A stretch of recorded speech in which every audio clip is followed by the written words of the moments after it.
I'm going to go straight on and introduce Dr. Suraya Sheba. She's from the Environmental and Geographic Sciences at UCT and the African Centre for Studies. She has a background in development studies and human geography and interests in urban governance, green development, citizen participation, etc. Quite a lot of things, actually. So thank you very much for joining us today. Okay, so I'm going to start with a bit of a disclaimer. Just to say that I don't consider myself a water expert. So as Sue suggested, I have a number of different interests, but broadly what I'm really interested in is using the urban space as a way in which to interrogate questions of power, politics and governance.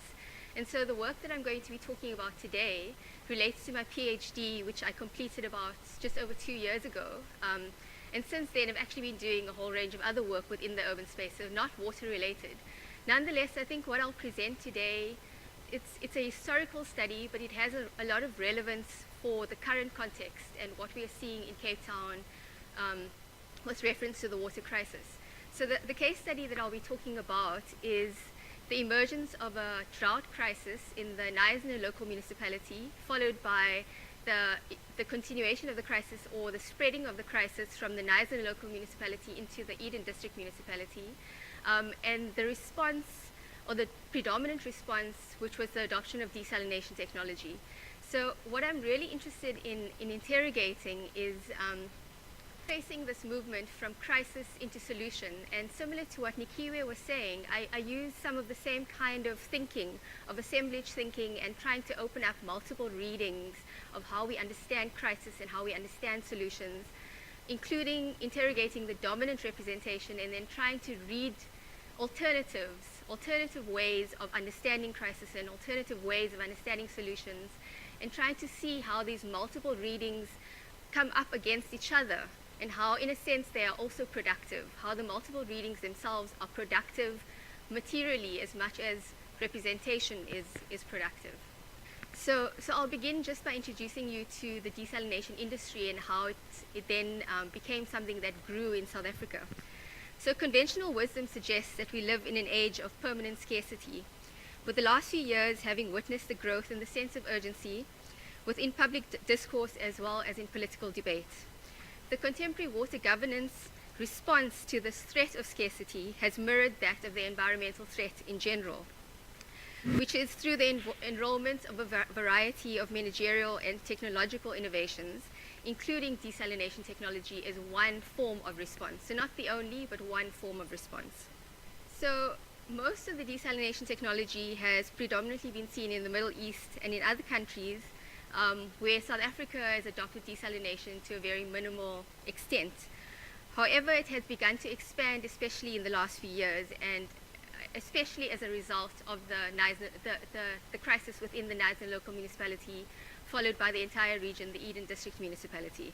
So the justification of the adoption of desalination technology was in response to this drought crisis across the region, to include the municipalities of Knysna, Mossel Bay, George, and Plettenberg Bay, and described as the worst drought in a 132-year recorded history. As I've said, this presentation will focus on that case study, on the Eden District Municipality, but more specifically on the Knysna Local Municipality, and I'm interested in tracing the movement from crisis to solution. And I will do that in a few different moves, and then to interrogate what that actually means about the consequence. So once again, coming back to my comment at the beginning, I'm not a water expert, but what I'm interested in is politics and power. And I've used water as a way, as a vehicle, as a lens through which to interrogate these broader interests, specifically within the urban space. So more specifically, what I use is called urban political ecology as a lens. And it has parallels to what Nikiwe spoke about assemblage. But the difference in the thinking in urban political ecology is we use a different kind of concept, which is metabolism. Metabolism specifically referring to an understanding of how human nature and non-human nature interact, so how it comes to be co-constituted. And in putting a lens onto the urban, what is argued is that urbanization processes are not the antithesis of nature. Instead, urbanization processes reflect the co-constitution of human and non-human nature. And so what we need to really try to make sense of is how this co-constitution, this production of the urban, the production of space, and the production of social nature plays out. And furthermore, what vested interests, what power, what politics, what economic logics come to inform that playing out of the production of the urban. Another contribution of urban political ecology is to argue that in using that lens, when we think about crisis, specifically ecological crisis, we should not just think of ecological crisis as nature-induced, as something that is external of humanity. So increasingly in recognizing, in the use of the term the Anthropocene, there is a recognition that crisis is human-induced. So there's a recognition that it's not only about nature, but actually that humanity plays a role in the production of crisis. So that is a movement in seeing the co-constitution of our environment. However, in that recognition, the response is still to retain our existing mode of production. So I'm interested in the way in which metabolism, this production of the environment, plays out in contemporary society, which is capitalist society, which I'm not going to expand on that in today's discussion, but the point really is that when we try to think about ecological crisis, we need to think beyond nature as inducing that crisis, but actually ask the questions, to what extent is the crisis produced by nature, by economic logics, by politics, and by discourse? And that's using that lens. So I'm being a bit provocative, and that's the lens that I used in the examination of the Knysna Local Municipality case, and that's the case study is what I'm now going to move to. Do you see that on your? Okay. Okay. So the Knysna Local Municipality is it's about 500 kilometers east of Cape Town, and both SEDGEFIELD and Knysna are within the Knysna Local Municipality. So these were the two towns that I looked at in my examination, and alongside that, at times looked at the other municipalities within the Eden District Municipality to understand the movement from crisis to solution.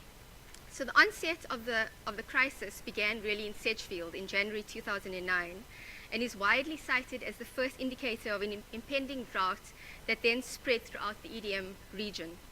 So alongside a number of temporary emergency measures, the main response was a 1.5 megaliter desalination plant. So if you look at this map, the desalination plant is shown over here, and the map also shows the rest of the bulk water infrastructure of that was used in SEDGEFIELD at the time. So the primary bulk water infrastructure before the desalination plant was river water from the Karasra River, which was then extracted at the Reykjavik water treatment works, which is located on the river, and then transported to reservoirs, and then finally into distribution. But the problem, okay, actually I won't get there. I'll talk about that later. So that was the bulk water infrastructure in SEDGEFIELD, and then the location of the desalination plant, which was introduced in late 2009. In Knysna, so also here the desalination plant is reflected over there, and it's neighboring the wastewater treatment plant in Knysna. And the reason for that I'll explore later when I discuss the adoption of the solution. The bulk water infrastructure in Knysna, in the town of Knysna, prior to the desalination plant, was primarily a Charlesford pump station, which is to the west, it's shown on the left, the Eastford pump station, and then a pipeline which transported water to the balancing dam, which is near to the water treatment works, and from there it moved on to distribution. And then the later introduction was the desalination plant, or actually what was called reuse of effluents, but I'll get into the detail as I proceed. So in moving on, I'm now going to get into this idea of crisis and solution. And in doing that, I'm going to talk firstly about the representation of crisis and the representation of solution as particular readings of crisis and solution. And then I'm going to try to introduce alternative readings of crisis and solution, and what that actually implies, or what that allows us to see about the way in which crisis emerges. So in terms of the dominant representation of crisis, So I conducted an extensive review of municipal reports, press releases, regional drought forum reports, and meeting minutes. And through this, it is possible to identify specific representations which surface. So the dominant framings that emerge broadly define crisis by an insistence upon the indisputability of drought as an urgent threat posed by an externalized nature. Firstly, the drought was represented as an act of God. According to a local newspaper report, "Pray for rain" was the Knysna executive mayor's call for residents on Monday. Hopefully, by the time this paper appears in the streets, these prayers will have been answered. I think we've seen some of this, not only in Knysna, but in many different cases. Secondly, the event was portrayed as a deviation from the natural norm, making it unpredictable and therefore very difficult to manage because of this unpredictability. At the same time as being presented as a deviation from the natural norm, it was also being represented as a wider shift in what we understand as nature, so referring to climate change specifically and changes in global climatic patterns. So therefore requiring a longer-term response and also a complete fundamental rethinking of how we design and think water governance.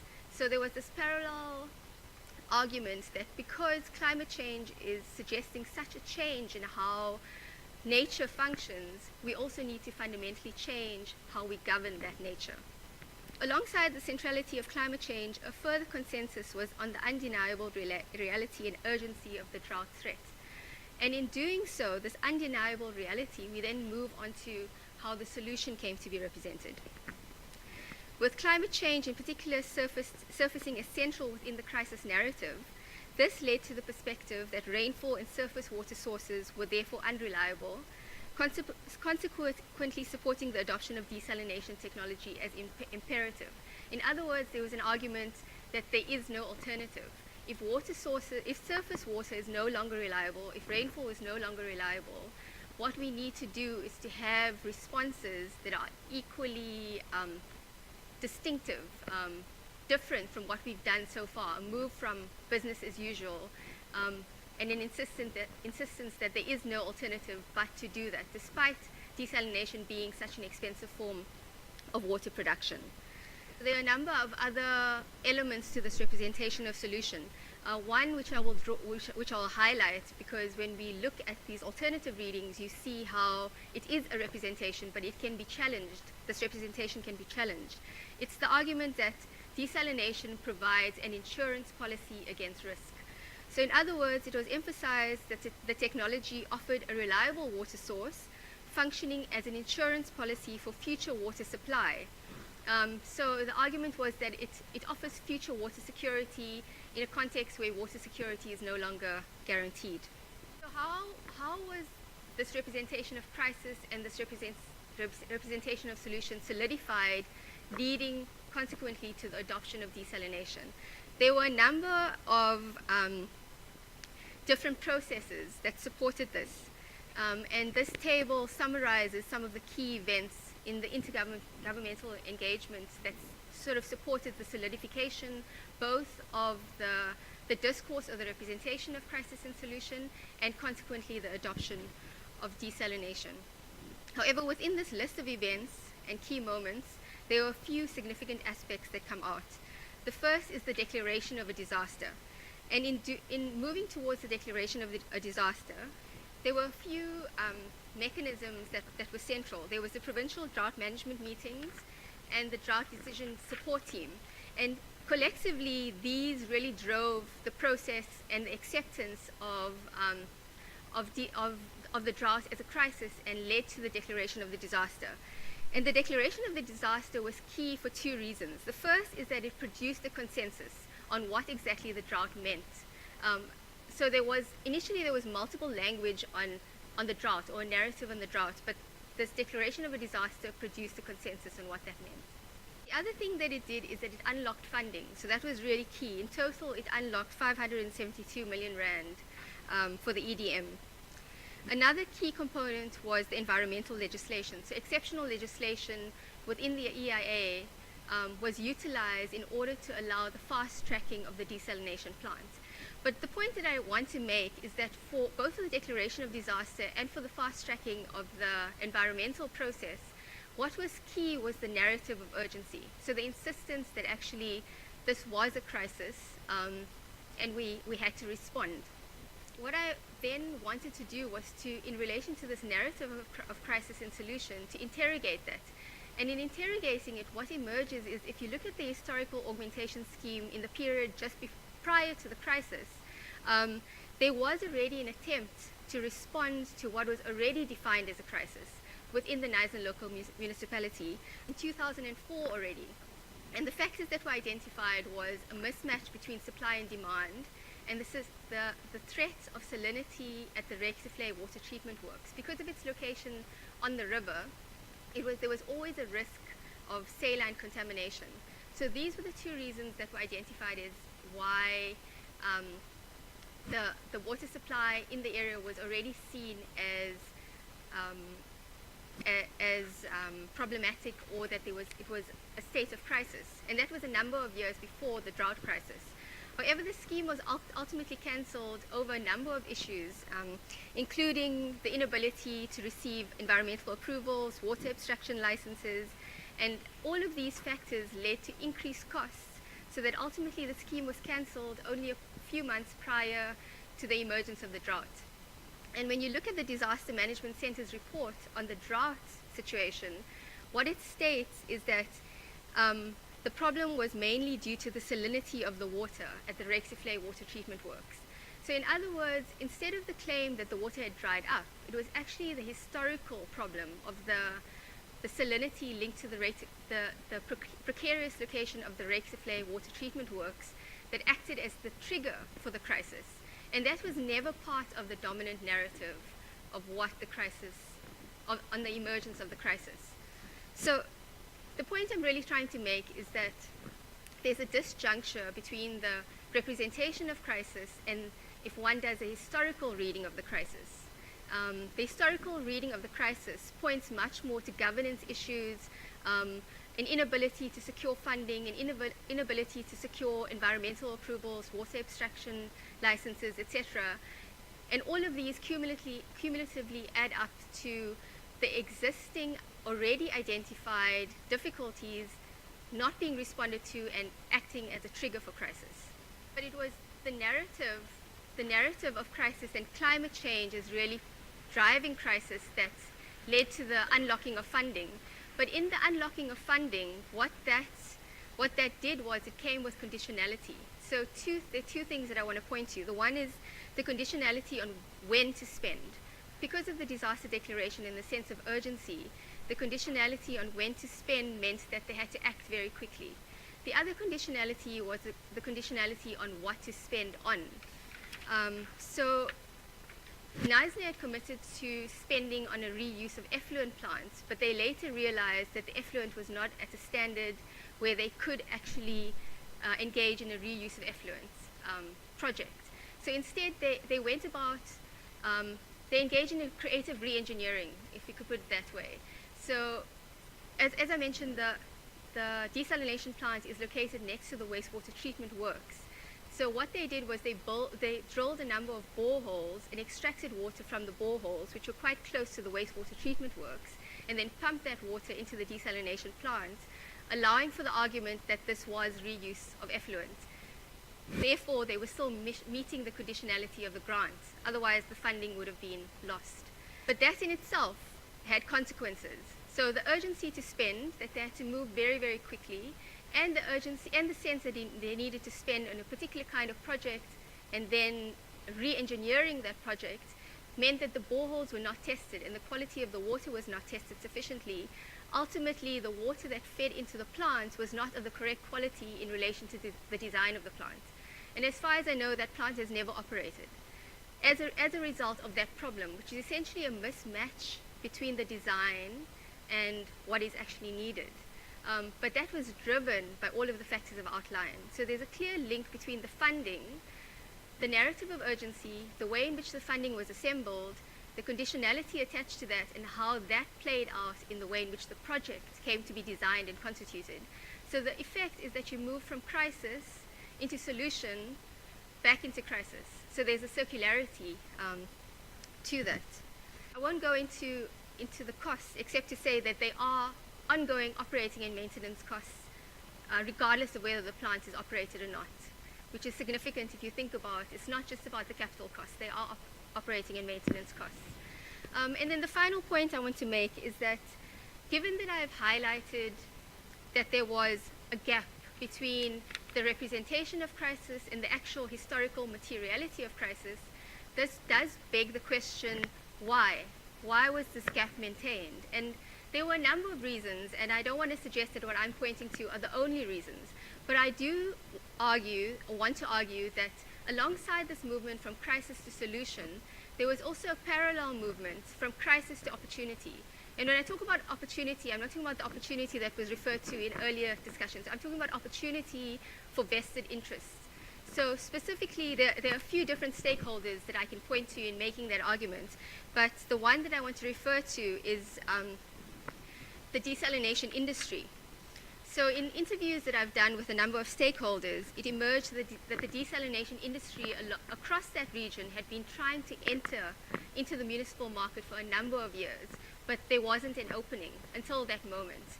So just to read a quote from one of the engineers in one of the municipalities. Well before the drought, every desalination rep was knocking on my door to try to sell a desalination plant. They were looking for an entry into the market. Others had invested heavily into the technology and had markets overseas and were looking for a local entry. They were looking for an entry very much so. So this was really that. It offered that moment for an industry that otherwise would have had a hard time convincing municipalities that this was the solution.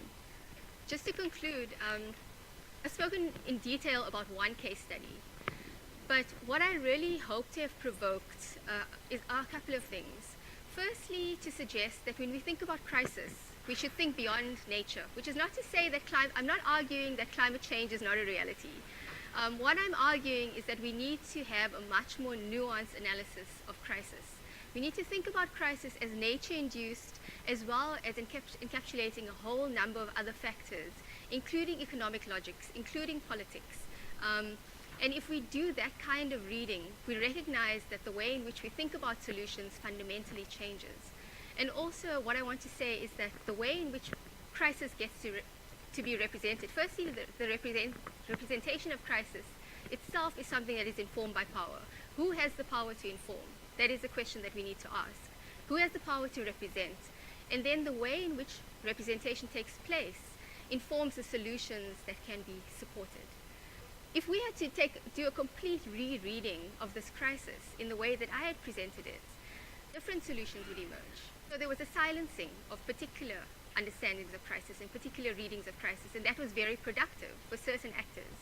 And then finally, I want to say that if we do not do that, as this case represents, and I don't think it's the only example, what we do is we move from crisis into very expensive solution, back into crisis, into a complete circularity, and I call it the circularity of denial, because it's a denial of the forces that materially produce the crisis in the first place. Thank you.